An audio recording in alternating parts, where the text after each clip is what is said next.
Hey guys, pull-ups, 3 sets, dips, 2 sets, and then burpees. I don't know what I'm going to do yet, but I got 22 minutes on the clock.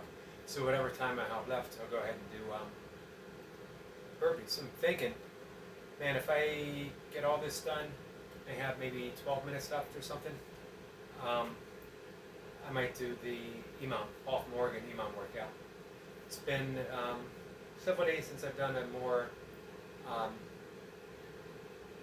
interval style workout, so I'm overdue. Alright, let's get started.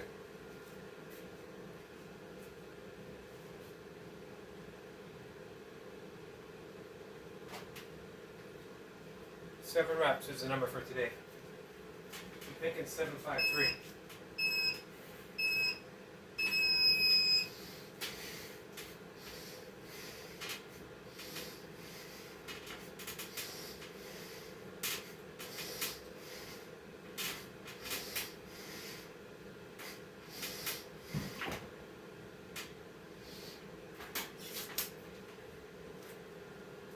Seven. Not too bad.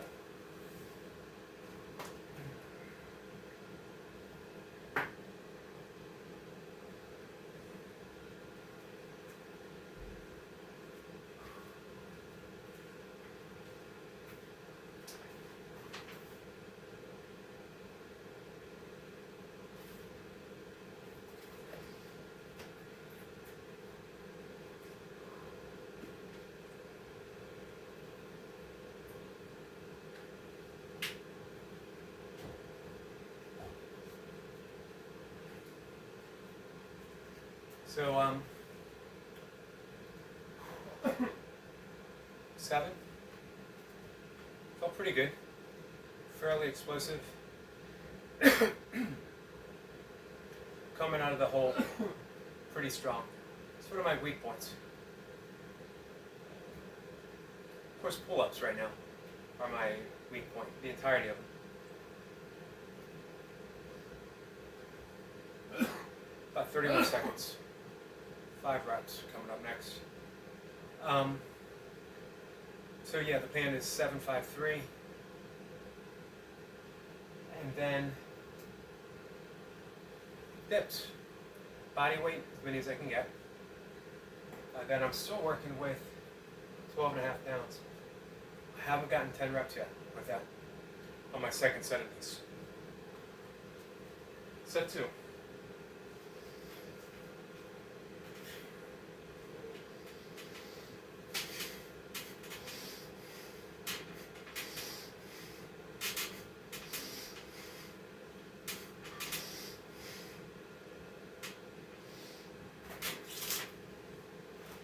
Five.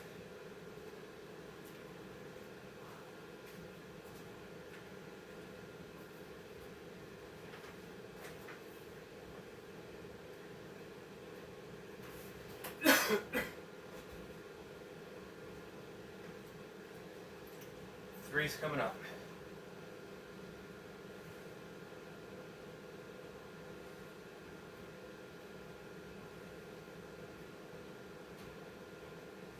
No hurry. Feeling pretty good. Good pump in the lats, just from 2 sets. Biceps, of course.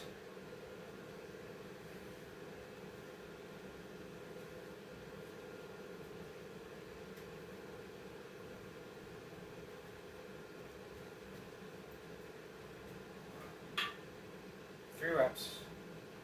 Coming up next.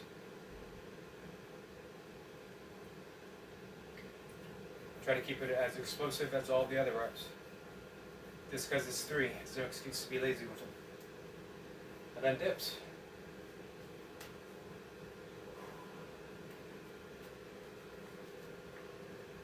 Got a 24 body weight dips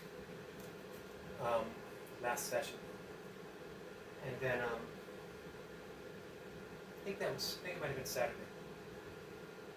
And then 8 reps with a 12.5.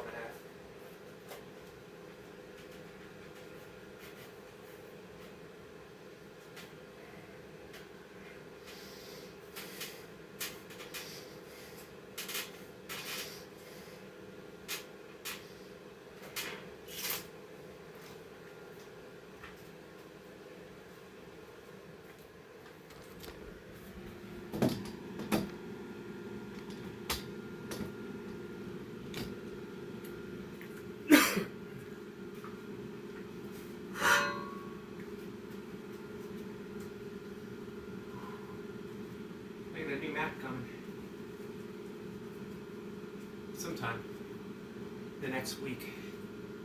2 new mats actually to try out. This is a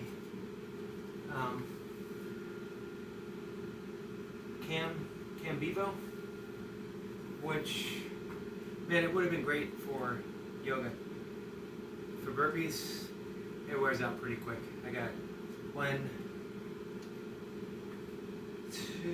2, almost 3 holes.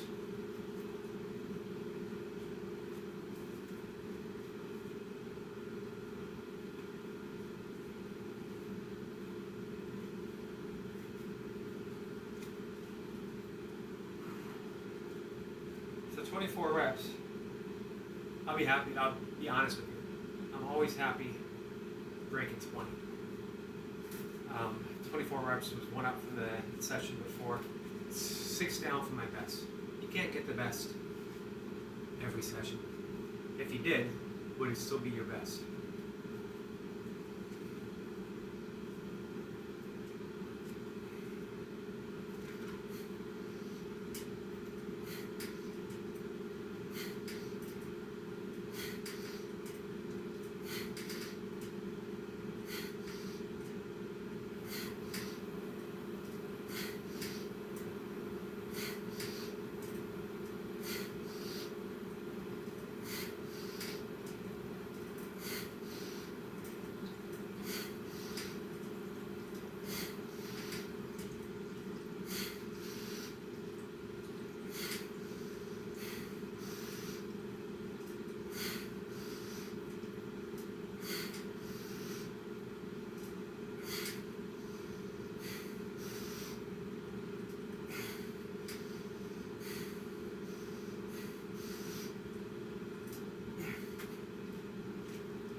That's tough.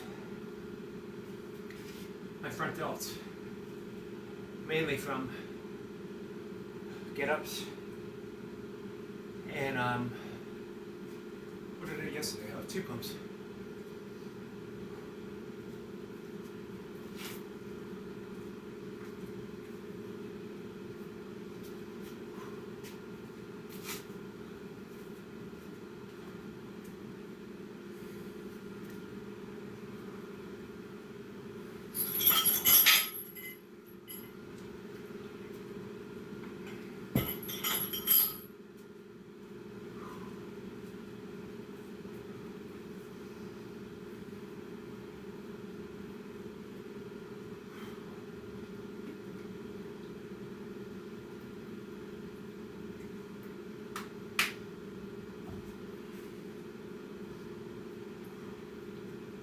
Might be closer to 11 minutes, maybe even 10. I got 14 minutes on the clock, but I want a bit more rest for the set.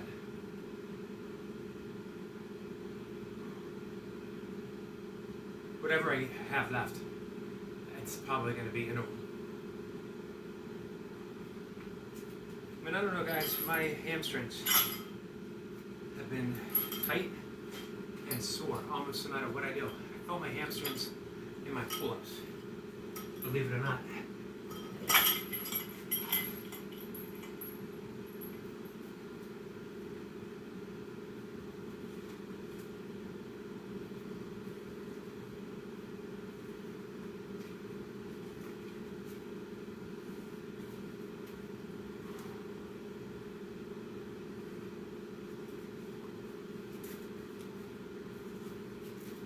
All right, let's see what's in store for me.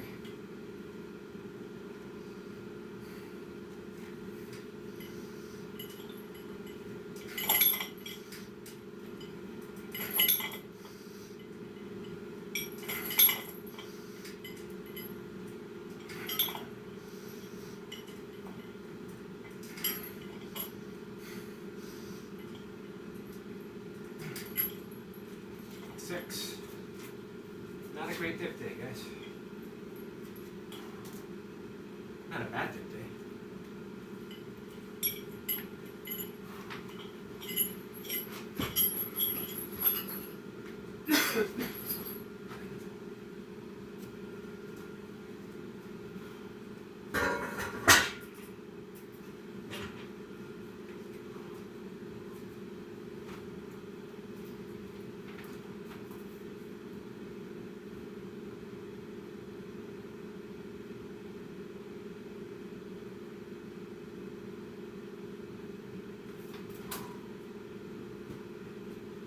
slightly off.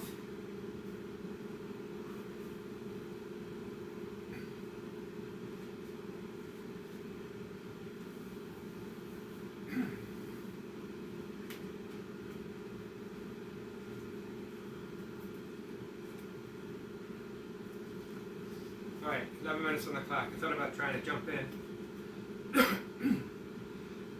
Excuse me. Getting around in that 12 or 11 time frame. I had like 40 seconds left. But I thought it might be better to recover from that set of dips just a bit. So here's the plan. 5 1 pumps, 1 5 pump on the minute, every minute. Emo.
do one last minute.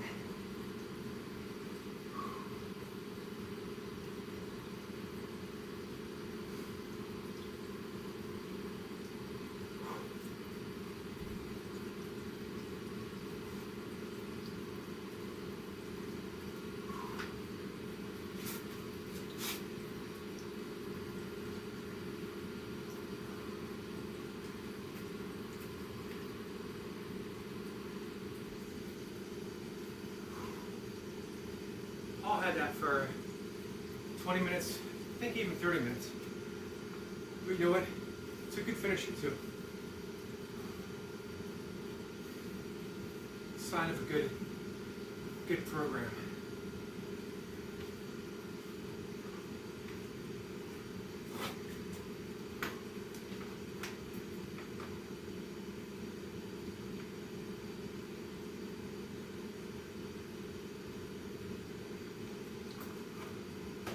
I think that was like 67, maybe 66. I think I missed a count where I only did 4 burpees before I did my 5 pump.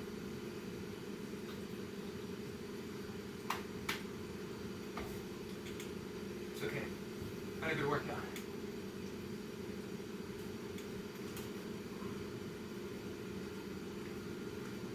$20 dips, but I'll work my way back up.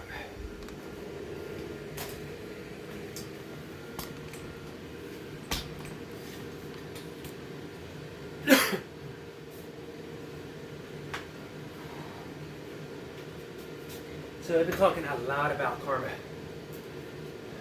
mainly because there's such a huge misconception that people think that it is punishment.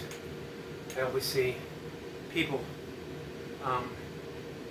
they'll post on their Facebook page, I believe in karma, or karma's going to get you, or whatever, something along those lines. Not fully realizing that anything that might have happened to them is part of the great cosmic event that we have, cause and effect. More rightly, we could say that there's just one cause, whatever that might be, and an effect, an effect, an effect. Each effect produces another action, infinite actions, causing more karma, keeping us firmly entrenched. Not necessarily a bad thing. I talked about what's commonly thought of as the 2 paths of transcending. First is transformation. First is suffering the effects, being completely unaware that what we are experiencing is a direct result, not of punishment, not of justice, but simply cause and effect. That we have put into action circumstances that have brought about not only us, our ancestors, little things, everything. I'm always amazed when I look at my GPS watch on a run or a walk, and I look at the steps, and it'll say exactly, as an example, 4,600. Had I taken one more step, 4,601. Had I taken one less, 599, sorry. That's cause and effect. It's just what is because of what was. So the first path is one of suffering. We suffer the effects because we don't know any better. And then we blame and we fear, we hold grudges, we have grievances. How dare this happen to us? How dare our significant other treat us this way or leave us to do this, to do that? And of course, we are right where we are supposed to be because we ourselves are simply another effect. Until we go to the cause, which is fear, which is also an illusion, nothing changes. The second way is we transcend. There's 2 ways really of transcending. Karma yoga. Everything is surrendered. The results are surrendered. We know that we are action-producing machines. Everything that we do is going to cause an action, including our thoughts. Remember, Emerson said the ancestor to every action is a thought. So just thinking, just breathing is going to cause some type of karmic response. Karma doesn't mean bad. It just means it's an action that begets an action that begets an action. infinitely so. But when we surrender the results, and we strive through our actions, Seva, S-E-V-A, selfless service, surrendering the results themselves to the Tao, to God, to Krishna, to the Holy Spirit, the universe, life or love, the great impartiality, whatever you want to call it. A friend said Jesse, the great spaghetti monster. It doesn't matter. Whatever. You're surrendering the results of your actions. Krishna tells Arjuna in the Bhagavad Gita, you are entitled to your actions, but not the results of your actions, not the fruition of your action. Now, Dijin urges us to remember that there is no doer. When we realize there's no doer, everything is done through and by the universe itself. We're transcending karma. As well, the path of meditation. When we meditate, we slip into the gap. The gap is ever present. It is simply the spaciousness of who and what we are, the all-allowing silence. However, we fill it up with our egoic thoughts and behaviors and opinions and beliefs. We very seldom ever sense it. The best music has a pause between each note. That makes the song, the universe, one song. Listen to that. Listen to the silence between each note. Listen to the silence between every thought. That's the art of meditation. Not getting rid of thoughts, but knowing that you are not your thoughts, that you are the awareness to the thoughts. When we meditate and we slip into that gap, we also suspend breath for what feels like a really long length, but really it's just an instant dipping into that gap. No breath, no thought, no karma. Every time we dip into the gap, we come back out, we have alleviated some of the karmic debt that we have incurred through a lifetime or lifetimes. That's transforming karma. Now, if you want to transcend karma, forgiveness. Simple as that. But don't forgive in the usual ego way of, from my lofty position of being right and high and mighty and knowing the best way for everything and everybody, I forgive you. This time, don't let it happen again. That's forgiven from the ego, and that just causes more karma. However, Course in Miracles says, the one wholly true thing that one can say about the present moment, or about the past, is that it doesn't exist right now. That it isn't right now. The one wholly true thing that one can say about the past is that it isn't right now. That's what we forgive. Every grievance, every resentment, every judgment, it isn't right now. It's based on the past. The past doesn't exist. Why hold on to it and why project it into the future? That's forgiveness. Love is the light in which I forgive. Love is always and only in the present moment. Easy way to forgive. Simply remember that if it doesn't exist in the present moment, it's already forgiven. I wish to know that forgiveness, and that love is the light in which I forgive. And that's it. We transcend through grace, through the grace of forgiveness. We're transcending karma. All right, guys, that is it for today. I'll see everyone later.